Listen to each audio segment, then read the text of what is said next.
But it's in the heart of a lady to gather and gather and gather, and it's a man to scatter and scatter. And that's why we like planting seeds many places. Many places. Many places. Fortunately, women are so faithful. You give her a seed, she multiplies. She brings back a baby. You give her a house, she comes back with a home. You give her some sukuma wiki, she multiplies it to some food. You give her a sentence, she gives you a paragraph. You give her some stress, I'm telling you, you go to hospital. She becomes a terrorist from your lover girl. Because if you give her bitterness, she has a way of working it, shaken together, pressed down, and running over. Then she feeds you the same cup. So men, just give her what you want to come back to you. Never give a woman what you do not expect to bounce back. It's like echo in a house. It has to hit back. So the choice is yours. What do you want to be multiplied? What do you want her to multiply? Give her a quarrel. Believe me, she will multiply it properly. You've heard it said many times. There's no need of two people remembering a mistake. You've heard it said time and again that the last word in an argument is for a woman. So it's important to learn to breathe some fresh air. Go take a walk, come back, relaxed, rather than throw words. Because someone somewhere has to take the leadership. And saying sorry doesn't make you inferior. It means you're a greater person. You're taking responsibility for the peace of that home. And then you can revisit the issue another time. Sweetie, I don't think we concluded that issue properly last time. If you are honestly sure she's in the right mood for that, before it begins again. Number 9. Are you there? Oh, I didn't want to talk about this subject. SEX. We are different. Men and women are fundamentally different matters. Sex. Number 9. Women want sex. Men need sex. No, I have to explain this point. I have to explain this. Petra, you're near me. Look at my eyes. I need to explain to you the difference between need and want. You like chocolate, so you want chocolate, but you need oxygen. You need oxygen. Men need sex. No, it's not coming out, eh? There's a girl who has the mother, who is an emophaniac, and the mother saying an emophaniac is a woman who always thinks about sex. Okay, mom, then tell me, what do you call a man who is always thinking about sex? Man. I'm not sure whether you got it. Man. Now we fight over this. I'll give you a touching story to illustrate what I'm saying. It's really touching, very touching. Because it was one night, and the man reached out to his wife. It was late at night, and he began to touch her. It's a touching story. And he touched her. And he touched her. After some touches, she got touched, and she touched back. And she touched back, and then finally she slept. The guy was confused and disappointed because he didn't want to leave it at the touching level. He expected more than the touch. So the following day, he formed some ideas to make up with the woman. And he decided to take her to a supermarket. And he told her, sweetie, I want to buy you an outfit. She picked for herself a very expensive outfit. And he said, please, just pick another one. She couldn't believe it. Oh, just pick one more. Let's just do 3. And sweetie, I've never seen this before. You're so awesome, she began to speak. Okay, don't worry, darling. Let's go to the jewelry section and pick some jewelry, some earrings, some necklace. She couldn't believe this. She began to pick one by one. She picked about 3 items, and they were all expensive gadgets. And then she told her, let's go to the cashier. Don't even pick anything else. I have already understood the message. You've communicated loud enough. And the man said, you don't understand. Sweetie, you don't understand. I just wanted you to touch the outfits. We are not paying for them. Just touch them. Just touch them, then we go home. That's how I felt last night. It's a touching story. It's a touching story. Because the average man does not just want to touch. He doesn't want to touch. I don't want to get into the science of this, but the reality is that men don't choose to be like that. They were wired that way. Walijikuta hivyo. Unajua kujikuta? Yeah, you didn't choose. Ulijikuta, you are like that. You know, I didn't choose to be a man. I could have been born a tiger. Nilijikuta like that. So they don't choose. So if there's a problem, it is with the programmer, the designer. He programmed it that way, wanting to release. So the natural man is looking for every woman to satisfy his only one need. And the natural woman is looking for one single man to satisfy all her needs. And that's the quarrel. So men have to train just to touch once in a while and leave the game at the touching level. Women at the same time have to learn not to manipulate their husbands sexually, because that's equivalent to witchcraft. Manipulation is witchcraft. Wow, I shouldn't have said that. I withdrew. But what do witch doctors do? It's control mechanism. It's mind manipulation. For example, if he's a guy who likes the missionary, and when he's just there on top, you tell him, "Naile guna nunua lini?" Acha hiyo maneno. No, that's not the time to ask such stories. No, please, please, please, please. The man is totally confused. Hata geji itaanguka. Let me tell you, you'll be left there alone. You know, he will go to another box and find out what you're trying to say. It's touching. Sorry, I'm so sorry. It's a touching story. So can we go to number 10? Difference number 10, before I give you an exercise. Difference number 10, tolerance. The average woman has a higher tolerance than the average man. That's why two ladies can stay in one room without talking for 6 months, cook in different pots, and nobody mites it. If you try to do that with men for 2 days, they will be admitted in Madare. They can't afford to do that. Two men can't stay in the same cage without talking to each other. I don't mean talking a lot of stories. I mean without relating. But women can stay together in a quarrel status for a long time. Now here's the deal. If you're doing a business with a woman, even when things are so thick, she can hold on to that course indefinitely. They have some faith that defies the dictionary meaning. If a man gives a shot 2, 3, 4 times and the thing is not working, he looks for the next deal. There was a story of a man who went to a stadium. There was a Premier League, and unfortunately, the entire stadium was packed up to the field, and he couldn't spot an empty seat. Fortunately, by God's grace, he spotted an empty seat somewhere, and he found a man who was there. And he asked him whether he could sit there. The man said, "Yes, welcome." And then he asked him, "How come this seat did not have someone, did not have a fan like the others?" The man said, "You know, this seat, my wife has sat on this seat for the last about 35 years. Nobody else has ever sat on this seat. And the other fans whom we sit together in this row, they all know that." "Tell me more about that," the stranger asked. "But then, how come you couldn't invite someone? You've already paid ticket for 2 people. Why couldn't you?" Because he had paid up for the entire year. "Why couldn't you invite a friend or a relative?" "Oh, no, I can't do that." "Why not?" "They are all attending her funeral."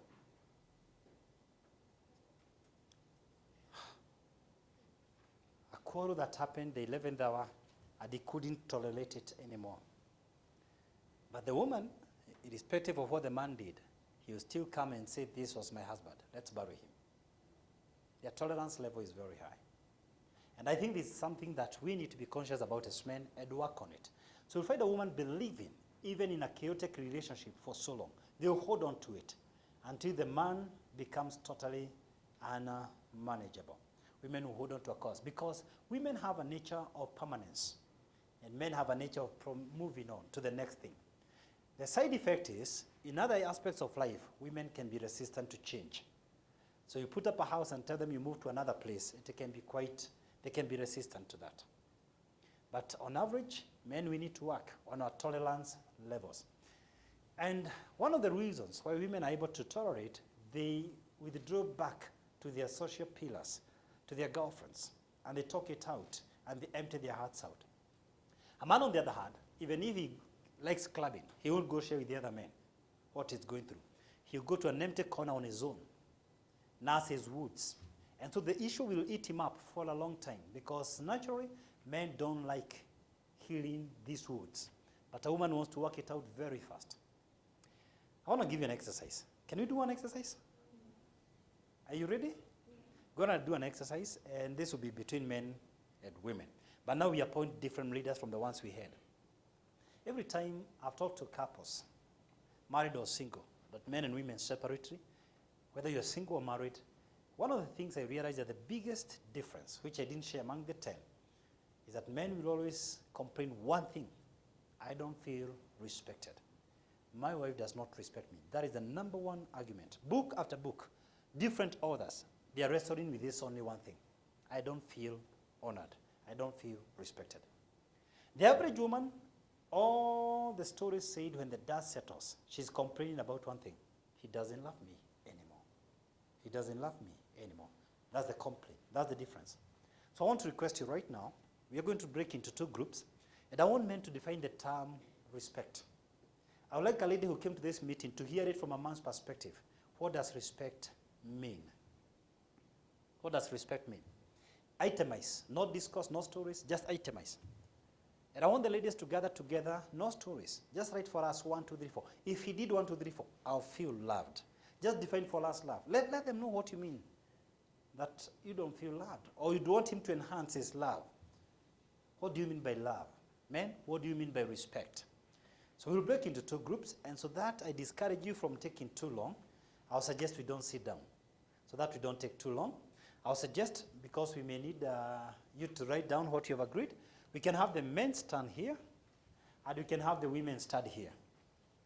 Ladies, just come here and define for us the word love.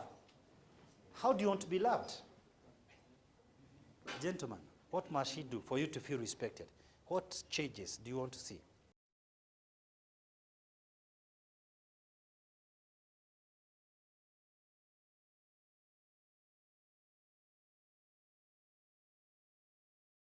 We have enough points. We make 2 lines. I want the ladies to face the men. Men, face the ladies. Face the ladies. Just line up, queue up. Ladies, you're listening to what the men are saying. Here, there is no debate. They are telling you what they want. Are we communicating? So you take it to note. And everything you are told, there is no dispute here. This is the man speaking. Then we listen to you. All right. You doing it? A man would wish to be recognized as the head of the family or the head of the house. 2, respect is about talking and solving issues. 3, being appreciated, not compared.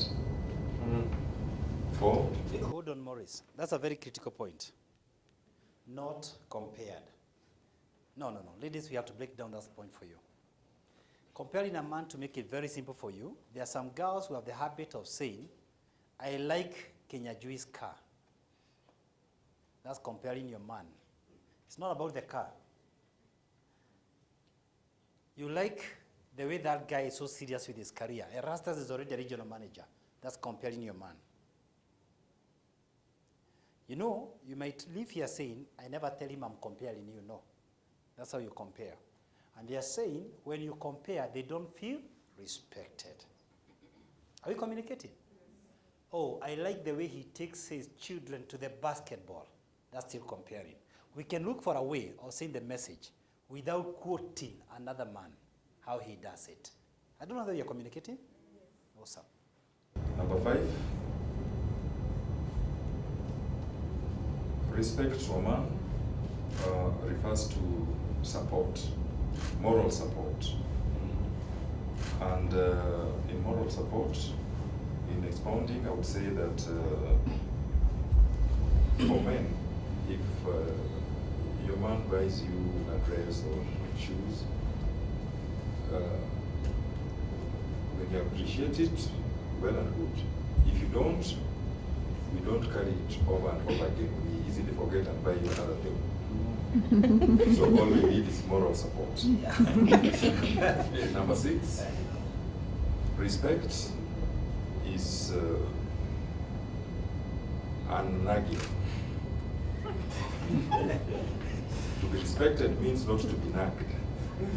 And to men, nagging referred to being asked with a questionnaire so many questions at the same time that you can't process. Number 7, respect is being addressed with dignity, not raising voices, not shouting matches, not in front of everybody. Okay. And that was the last. What are they saying? Labeling is disenabling. Something worse, eh? Oh, yeah, okay, something worse. Yeah. Labeling is disenabling. Ladies, say this after me. Labeling is disenabling. Okay, let's repeat one more time. Labeling is disenabling. Labeling is disenabling. So don't label him. For instance, let me draw 2 or 3 examples of injuring the ego. Never correct a man in the presence of anyone, male or female, including your children. Never correct a man in the presence of anyone. Never comment something negative about what he has bought you. Don't discourage his vision and his ambition, or trying to show this is not a nice idea. Come up with a better idea. Don't waste time trying to prove the idea is wrong. Give alternatives. Are you with me? Because the average woman will attack the idea, but is giving no alternative. And I've had this in very many meetings. Does that make sense, man? Let's cross over. Okay, so I'll try, and anyone can jump in if you feel I need to explain your point. So, listening, and in this case, active listening. Turn away from the TV, turn your attention. Yeah, that's listening. Responding verbally. So if she said something, even if it's one word, just acknowledge it. A verbal response. Remember important.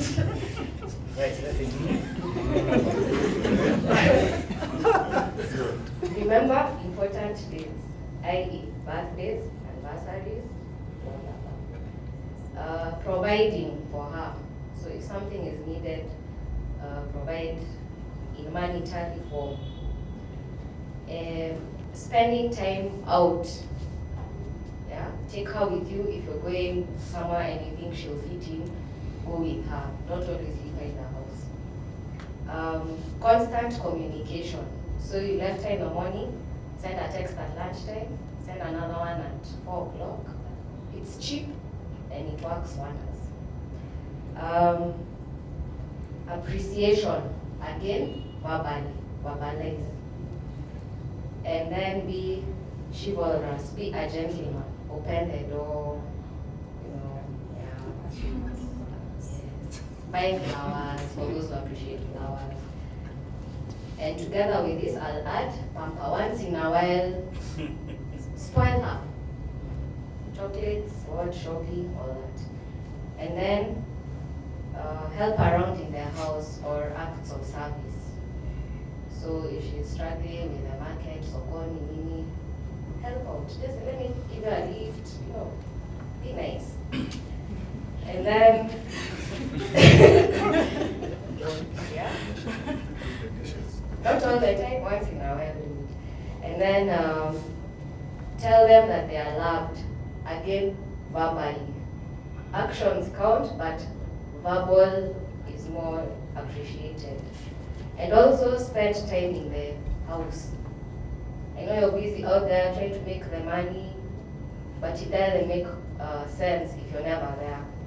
So your presence is also needed in the home. So try and balance it.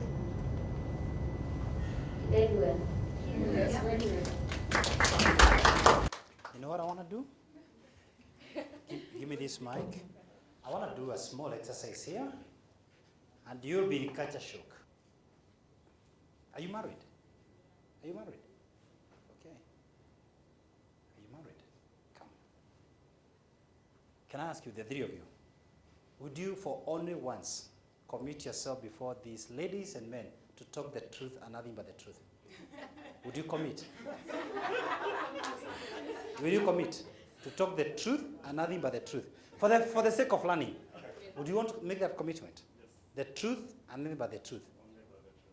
Yeah. Do you commit? I'll ask you only 5 questions. Question number 1. Do you love your wife? Yes, do you love your wife? Yes, do you love your wife? Yes, fantastic. Let's check. I'll pick 5 items here. When is the last time you went together with your wife? I